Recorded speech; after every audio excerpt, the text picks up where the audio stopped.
네, 저희 잠시 기도하도록 하겠습니다. 사랑이 많으신 하나님 아버지, 저희들이 이 시간도 주님을 바라봅니다. 주님께서 기름 부어 주시옵시고 저희들 안에 있는 사명을 다시 일깨워 주시옵시고 힘있게 나아갈 수 있는 우리 소양교회 되도록 주님께서 붙들어 주시옵소서. 모든 것 우리 주 예수 그리스도의 이름으로 기도드렸습니다. 아멘. 네, 할렐루야. 아멘. 네, 감사합니다. 필리핀 단기 선교를 얼마 남겨두지 않고 있는 이 시점에 우리 선교위원회 헌신 예배로 함께 예배드릴 수 있음이 참 감사합니다. 이 시간 우리들 모두에게 있는 이 선교 사명을 다시 한번 확인하고 결단하게 되는 주님의 은혜가 있기를 축복합니다. 우리들이 보통 이 선교라고 표현하는 것은 지금 우리 교회에서 준비하고 있는 필리핀 단기 선교와 같이 다른 나라에 가서 복음을 전하는 것을 보통 생각을 합니다. 그리고 이것을 선교라고 생각했을 때 선교의 시작으로 떠오르는 인물은 보통 사도 바울이나 그때 사도들이 될 것입니다. 물론 구약 시대에도 이방 민족을 향해서 하나님의 말씀을 선포했던 선지자들이 몇몇 있었지만 본격적으로 예수 그리스도의 복음을 들고 이 나라 저 나라들을 다니면서 복음을 전했던 시작은 예수님께서 부활하시고 승천하셨던 그 이후에 사도 바울과 사도들이라고 생각할 수 있습니다. 그러나 지금 이 시간에는 보다 넓은 의미에서 이 선교에 대해서 생각해 볼 수 있었으면 좋겠습니다. 선교는 지금도 여러 학자들마다 그 정의를 다양하게 내리고 있지만 공통적으로는 하나님의 사랑을 모르는 사람들에게 하나님의 사랑을 전하는 것, 이것을 선교라고 이야기합니다. 이러한 관점에서 본다면 이 세상에서 선교의 의미는 우리들이 일반적으로 가지고 있었던 생각들보다 훨씬 더 넓어질 수 있습니다. 우리들이 지금 교육부서에서 성경학교와 수련회를 진행하고 있는데 하나님의 사랑을 모르는 사람들에게 하나님의 사랑을 전하는 것이 선교라고 생각한다면 성경학교와 수련회도 하나님의 사랑을 모르고 있는 다음 세대들에게 하나님의 사랑을 전한다는 이 관점에서 선교라고 이야기할 수 있을 것입니다. 그리고 성경을 볼 때도 사도 바울과 사도들의 활동을 넘어서서 하나님의 사랑을 전하기 위한 선교를 찾아볼 수 있습니다. 그리고 그 중에서도 오늘 우리들이 함께 읽은 본문을 선교의 시작이다라고 볼 수 있습니다. 아담과 하와는 하나님께서 창조하신 최초의 사람이었습니다. 그러나 아담과 하와는 우리들이 모두 다 잘 알고 있는 것과 같이 뱀의 게임에 넘어가서 선악과를 먹고 범죄했습니다. 그리고 선악과를 먹은 후 아담과 하와가 했던 일은 스스로의 모습을 숨기는 것이었습니다. 아담과 하와는 하나님의 피조물이었고 하나님으로부터 복을 받은 존재들이었지만 하나님의 사랑을 온전히 알지 못하고 하나님을 피하여서 숨는 비참한 존재로서 하나님을 피해서 숨을 뿐이었습니다. 그때 하나님께서는 아담을 부르시면서 아담을 찾으십니다. 하나님께서 아담과 하와가 어디 있는지 모르셔서 아담과 하와를 부르시며 찾아다니셨던 것이 아닙니다. 혹은 하나님께서 범죄한 아담과 하와를 심판하시고 멸하시기 위해서 찾아다니셨던 것도 아니었습니다. 하나님께서는 아담과 하와를 찾으셨고 그들의 이야기를 들으셨습니다. 그들이 범죄함으로 말미암아 하나님께서는 그들을 저주하셨고 아담과 하와는 그들이 누릴 수 있는 복을 상실하게 됐습니다. 그러나 그것이 끝이 아니었습니다. 하나님께서는 아담과 하와에게 한 가지 약속을 주셨습니다. 우리 함께 화면을 통해서 창세기 3장 15절 말씀을 함께 보도록 하겠습니다. 네, 화면을 통해서 함께 보도록 하겠습니다. 시작. 내가 너로 여자와 원수가 되게 하고 내 후손도 여자의 후손과 원수가 되게 하리니 여자의 후손은 내 머리를 상하게 할 것이요 너는 그의 발꿈치를 상하게 할 것이니라 하시고. 아멘. 창세기 3장 15절 말씀은 하나님께서 아담과 하와에게 선악과를 먹도록 깨웠던 뱀을 저주하면서 하셨던 말씀입니다. 그런데 우리들이 뱀에게 주셨던 이 말씀을 보면 하나님께서 이미 큰 계획을 세우고 계시다는 것을 알 수 있습니다. 바로 여자의 후손을 통해서 사탄의 머리를 상하게 할 것이고 사탄은 여자의 후손의 발꿈치를 상하게 할 것이라는 것입니다. 이것이 이야기하고 있는 것이 무엇이냐면 여자의 후손으로 오신 예수 그리스도를 통하여서 사탄을 물리치시겠다는 것입니다. 하나님께서는 아담과 하와가 타락했던 그 순간에 아담과 하와를 찾으셨고 타락한 아담과 하와를 그 인류를 구원하실 계획을 세우셨습니다. 그리고 우리들이 모두 다 잘 알고 있고 또 믿고 있는 대로 이 일은 이루어졌습니다.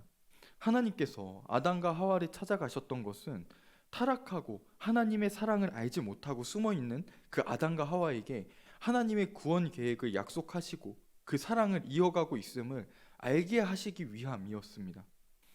하나님께서 인간이 타락하고 하나님의 사랑을 잃어버렸던 그때 하나님께서는 사랑을 전하는 하나님의 선교를 시작하신 것입니다.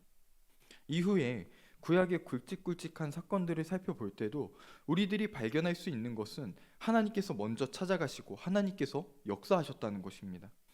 우리들이 믿음의 조상이라고 이야기하는 아브라함도 하나님께서 먼저 찾아가셨습니다. 그리고 하나님께서 아브라함과 언약을 맺으시면서 하나님의 백성을 세워 나갈 것을 약속해 주셨습니다. 하나님께서 아브라함과 언약을 맺으실 때 특징이 있다면 그 책임을 하나님께서 홀로 지셨다는 것입니다. 우리 창세기 15장 17절 말씀을 화면을 통해서 함께 보도록 하겠습니다. 시작.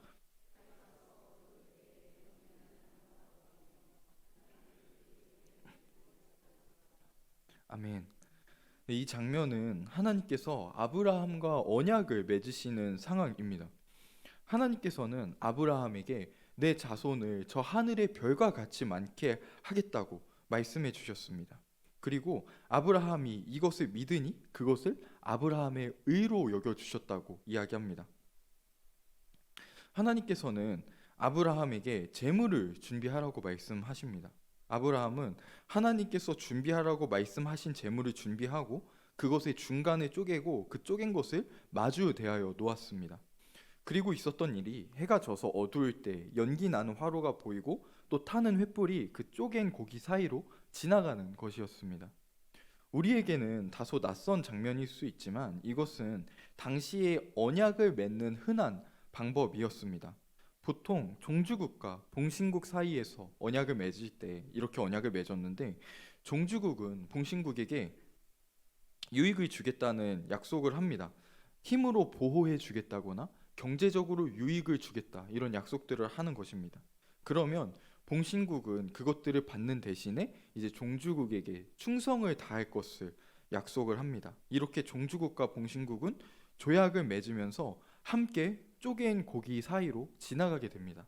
이렇게 조약을 맺는 것의 의미는 함께 맺은 이 조약을 어길 시에 우리들이 여기에 쪼개져 있는 이 고기와 같은 처지가 될 것이라고 다짐을 하면서 언약을 맺는 것입니다.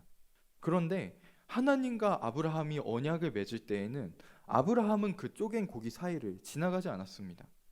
오직 불로써 임했던 하나님만이 그 쪼갠 고기 사이를 지나가셨습니다. 이 장면이 상징하는 것은 언약의 책임을 하나님께서 홀로 지시겠다는 것이고 하나님께서 반드시 이 언약을 이루실 것을 약속하시는 것입니다. 하나님께서는 하나님의 선교를 이루어 가심에 있어서 모든 책임을 전적으로 홀로 지시고 그 역사를 이루어 가셨다는 것을 우리들이 알 수 있습니다. 이후에 있었던 출애굽은 하나님의 백성들이 세워지는 중요한 사건이 됩니다. 이때도 하나님께서는 모세를 찾아가십니다. 그리고 모세를 통하여서 이스라엘 백성들을 출애굽시키시고 하나님께서는 이스라엘 백성들과 언약을 맺으시면서 하나님의 백성으로 삼아 주십니다. 하나님께서 이스라엘 백성들을 자신의 백성으로 삼으시면서 원하셨던 것이 바로 사랑이었습니다. 사랑. 하나님께서 하나님의 사랑을 전하는 선교를 계속해서 이어가시고 이루어가고 계시는 것을 우리들이 알 수 있습니다. 이스라엘 백성들이 하나님의 사랑을 알기를 원했고 하나님을 사랑하면서 살아가기를 원하셨습니다. 그래서 하나님께서 이스라엘 백성들에게 주셨던 것이 바로 율법이었습니다. 율법은 하나님께서 하나님의 백성들을 온전하게 세우시는 사랑이 들어 있었고 또 하나님의 백성들이 어떻게 살아가는 것이 하나님을 사랑하면서 온전하게 살아가는 것인지를 알려주는 것이었습니다. 그리고 이 율법은 구약 성경 동안에 하나님의 백성들이 지키면서 살아가야 하는 규범이 되었습니다. 하나님께서는 계속해서 하나님의 사랑을 알려주기 위해서 역사하셨고 그 사랑으로 살아가는 백성들이 일어나기를 간절히 원하셨습니다. 하나님께서 하나님의 선교를 멈추지 않으시고 계속해서 이어가셨다는 것입니다. 그러나 우리들이 잘 알고 있는 것과 같이 하나님께서 세우신 백성들은 하나님을 외면했습니다. 하나님께서 세우신 정의를 무너뜨렸고 하나님께서 세우신 율법을 무너뜨렸습니다.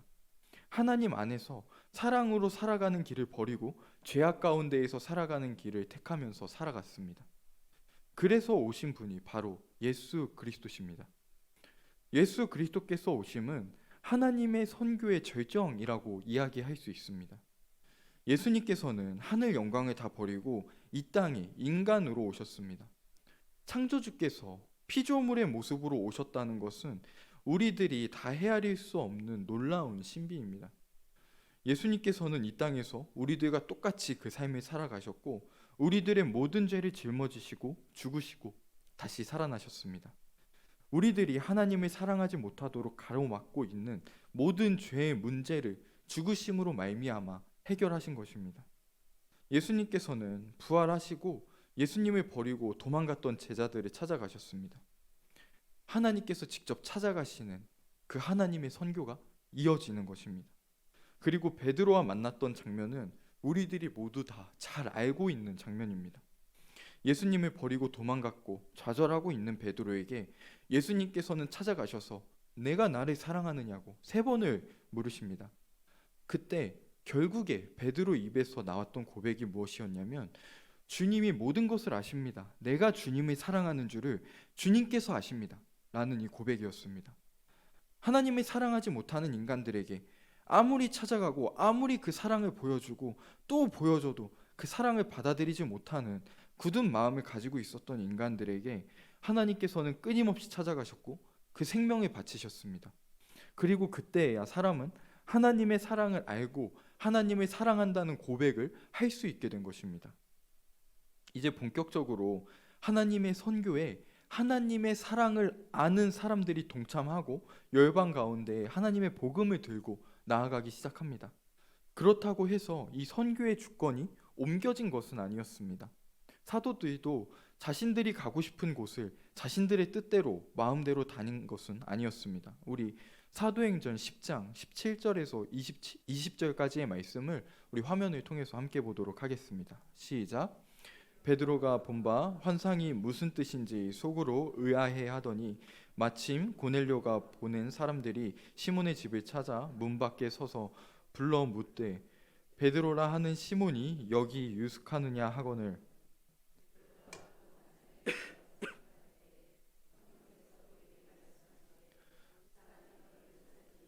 일어나 내려가 의심하지 말고 함께 가라 내가 그들을 보내었느니라 하시니 아멘.